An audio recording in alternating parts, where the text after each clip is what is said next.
여러분 안녕하세요. 나무쌤입니다. 오늘은 걸리버 여행기 제3부 하늘을 나는 섬 라퓨타에 대해서 말씀을 드리겠습니다.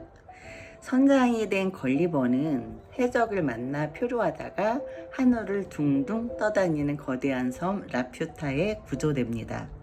이곳의 주민들은 수학, 음악, 천문학에 극도로 몰두해 있었는데 현실 감각은 완전히 결여되어 있었죠. 이들은 자신의 발밑에서 무슨 일이 일어나는지 전혀 관심이 없습니다.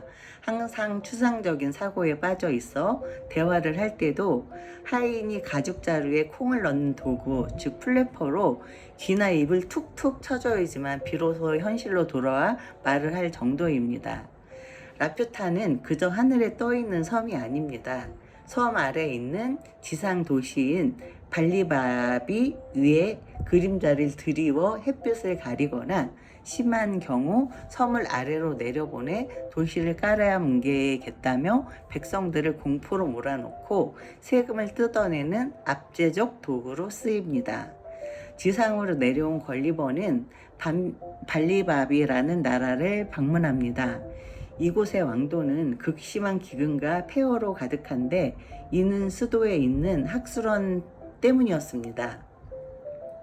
학술원의 학자들은 오이에서 햇빛을 추출하기, 대변으로 다시 음식을 되돌리기, 거미줄로 옷 감싸기, 언어를 완전히 폐지하고 물건을 직접 들고 다니며 대화하기 등 현실과 동떨어진 기괴한 연구에만 수십 년을 쏟아부었습니다. 실용성과는 담을 쌓은 이론만 앞서는 지식인들에 대한 날카로운 조롱입니다. 이후 걸리버는 영혼을 불러내는 마법사들이 사는 섬 굴룹붓드립에 방문합니다.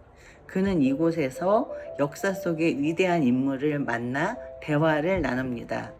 걸리버는 교과서에서 보던 위대한 영웅이나 정치가들이 실제로는 간신, 사기꾼, 근친상간자 혹은 무능력자였던 것을 목격합니다. 역사가 승자의 기록이거나 기록자의 거짓으로 점철되어 있음을 폭로하는 장면입니다. 마지막으로 들른 루근에게서는 죽지 않은 사람들 즉 스트롤드부르그 즉 불사신들을 만납니다. 걸리버는 처음에는 영원히 살 수 있다는 사실을 부러워하며 자신이 만약 불사신이라면 얼마나 많은 지식을 쌓고 국가를 발전시킬지 상상합니다. 그러나 그 실상을 보고 경악을 하죠.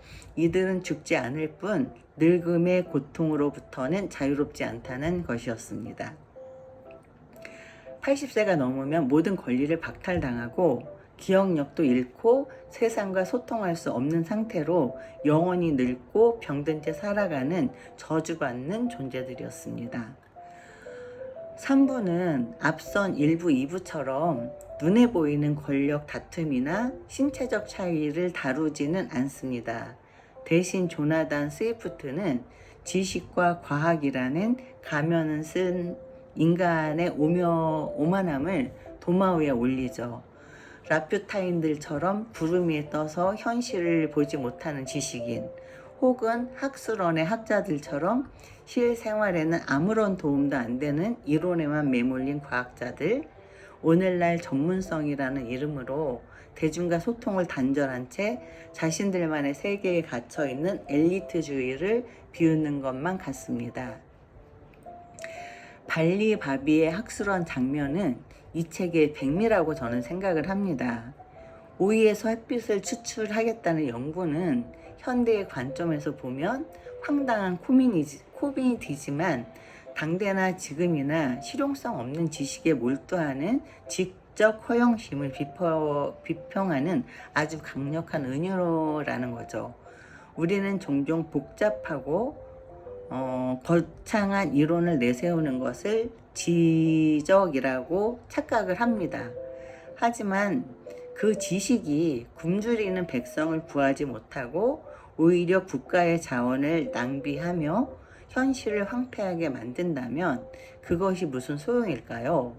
스위프트는 과학과 지식이 인간의 삶을 개선하는 도구가 아니라 현실을 부정하고 도피하는 도피처가 되었을 때 얼마나 위험한지를 꿰뚫어 보고 있는 것이었습니다. 굴룹뚝 드립에서 만난 역사적 위인들의 실체는 우리가 믿고 있는 위인전의 허상을 깨트립니다. 역사는 언제나 미화되고 편집이 됩니다. 권력자의 추악함을 감추고 미화된 기록만을 믿는 대중들의 어리석음을 수입부트는 꼬집죠. 더 나아가 루군에게 스트롤드부르그를 통해 인간의 가장 근원적인 욕망인 영생을 잔인하게 부정합니다. 우리는 죽음을 두려워하며 영원히 살기를 갈망하지만 사실 인간을 인간답게 만드는 것은 유한함이다. 늙음과 죽음이 배제된 영원한 삶의 축복이 아니라 사회적 거세와 지독한 고립이 동반된 형벌일 뿐임을 걸리버는 몸소 깨닫게 됩니다. 이 3부를 읽으면서 지성에는 반드시 겸손과 현실 감각이 따라야 한다는 점입니다. 머리만 하늘을 향해 있고 현실을 외면한 채 이론에만 빠져 있으며 역사를 미화하고 죽음을 거부하는 인간의 모습은 결코 스스로를 파괴하는 길입니다.